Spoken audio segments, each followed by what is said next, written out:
c'est culturel, ça veut dire quoi? Ça veut dire qu'on va vous parler de théâtre, cinéma, etc. quoi. Bon, on va commencer par alors la scène, avec un monsieur qui habituellement photographiait les gens qui étaient sur scène ou qui faisaient des concerts. Il a fait ça dans les années 60. Il s'appelle Jean-Marie Perrier. Vous avez déjà vu au cours d'exposition ces photos, on en a déjà parlé. Mais là, tout d'un coup, il se dit, mais tout ce que je raconte au cours des interviews, je pourrais peut-être le faire sur scène. C'est un spectacle ou c'est une, comment dit-on, conversation C'est à la fois une narration, une conférence, un spectacle. Mais alors ce qui est amusant, c'est qu'en fait c'est une histoire de famille. C'est une histoire de famille, parce qu'on parle de Jean-Marie Perrier, dont je rappelle, on avait fait un sujet cet été, toutes ces photos sont exposées à la Maison de l'Aveyron.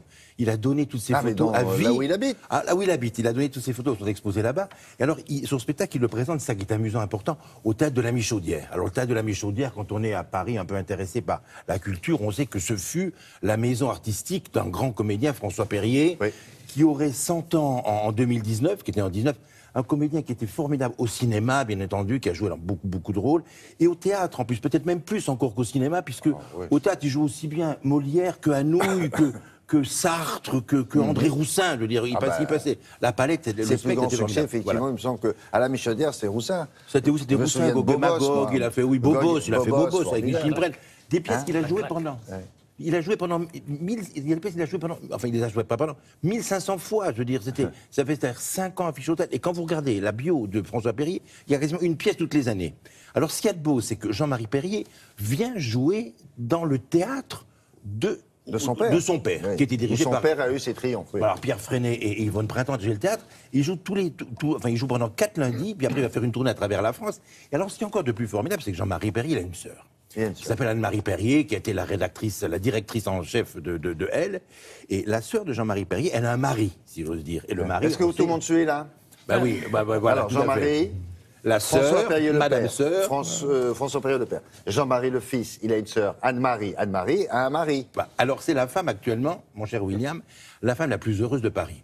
Pourquoi? Parce que non, presque. Ah si, peut-être. Parce qu'elle est assise je connais quelqu'un. Alors elle est dans un théâtre. Oui. Son père habite par l'esprit, par la pensée, le théâtre.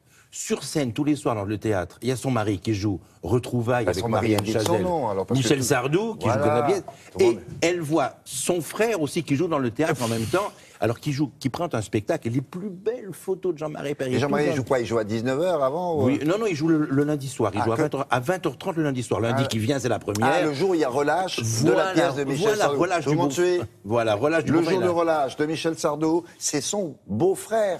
Voilà, oui, le beau-frère joue.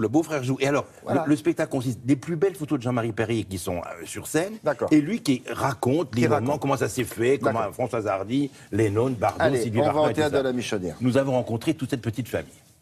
Felt so good when our bullets did the same. Boom, boom, boom, boom. Gonna shoot you right down. De venir ici, c'est extraordinairement émouvant parce que d'abord, je n'y suis plus venue depuis que mon père ne joue plus ici, et donc depuis sa mort. Et c'est en même temps extrêmement joyeux parce que et Jean-Marie et Michel se retrouvent à la même période dans cet endroit où j'ai passé une partie de mon enfance, comme Jean-Marie d'ailleurs. Jusqu'à l'âge de 14 ans, j'étais dans les coulisses de ce théâtre, tout le temps, tous les jours. Et j'adorais les coulisses, moi. On était juste derrière le rideau, je le voyais de profil. Il voyait que j'étais là, il venait vers moi, il faisait semblant d'aller vers la gauche. Il me caressait la joue en disant « ça va mon Jantou ?» et il remontait sur scène. Puis moi, alors j'étais fou de bonheur parce que les gens ne savaient pas que c'est mon père qui était là. C'était formidable. Voilà. Voilà, donc ça c'était la loge. Ça c'était la loge de papa, qui est aujourd'hui la loge de Michel. Voilà. Et ça, c'est une photo de papa qui se maquille dans son miroir que vous voyez qui est là. Et là, le père, la mère, les enfants, le gendre. Des souvenirs, j'en ai beaucoup. Il se débrouillait, quelle que soit la pièce, pour dire nos prénoms. Donc nous, la pièce, on s'en foutait complètement, mais on attendait qu'ils disent nos prénoms parce que chaque fois, c'est ce qu'il faisait. Il avait le trac, donc il fallait lui foutre la paix. Il fallait rien lui dire, y compris dans les journaux. On découpait ce qui pouvait le choquer dans le journal. Donc il disait, c'est curieux, il manque des morceaux. et je vais pouvoir raconter aux gens tout ce que j'ai vécu. C'est une Ferrari qu'il avait touchée le matin. Et il me dit, bon alors, dis donc, on va faire des photos au bois de Boulogne avec la voiture. D'accord, je lui dis. On y va, on se retrouve là-bas. Je fais la photo et il s'en va. Paf! Au prochain croisement, il explose la bagnole. Elle a duré un quart d'heure. Je raconte aussi bien les choses que j'ai vécues avec Claude François, les Beatles à Londres dont je ne comprenais pas un mot. Je les ai emmenés en studio et je leur ai dit, mettez-vous en ligne. Je leur ai donné à chacun une cigarette et un briquet. J'ai dit à l'assistant, tu éteins la lumière s'il te plaît. Et là j'ai dit, messieurs, allumez vos cigarettes s'il vous plaît. Clic-clac, merci Kodak.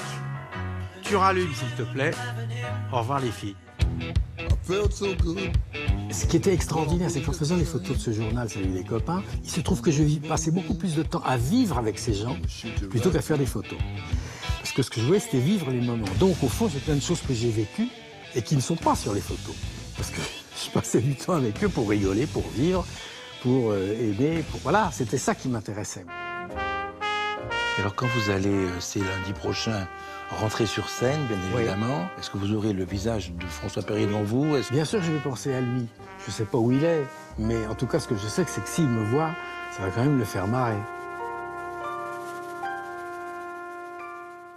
Est-ce qu'il a commencé le spectacle? Pas encore. Il a tourné une fois, il a tourné à Anglette. Il a joué à Anglette. Pour rôder un peu. Il démarre lundi prochain, donc dans tout le monde. Et là, ce qu'il a fait, c'est juste pour nous, alors? Mais il l'a fait pour nous, comme ça. Il a fait quelques numéros comme ça pour nous. Mais ce qu'il faut rajouter aussi, c'est que Jean-Marie et Anne-Marie, bon, et leur frère, qui est parti maintenant, sont les enfants de Jacqueline Porel, qui était elle-même la petite fille de Réjeanne. Donc, voilà. C'est tout le bottin du théâtre français. Et c'est enthousiasmant, c'est joli, c'est tonique, et c'est épatant, et c'est très gentil. Les deux frères qui parlent de leur papa, ça, c'était beau. Voilà. Merci beaucoup. La revue de presse de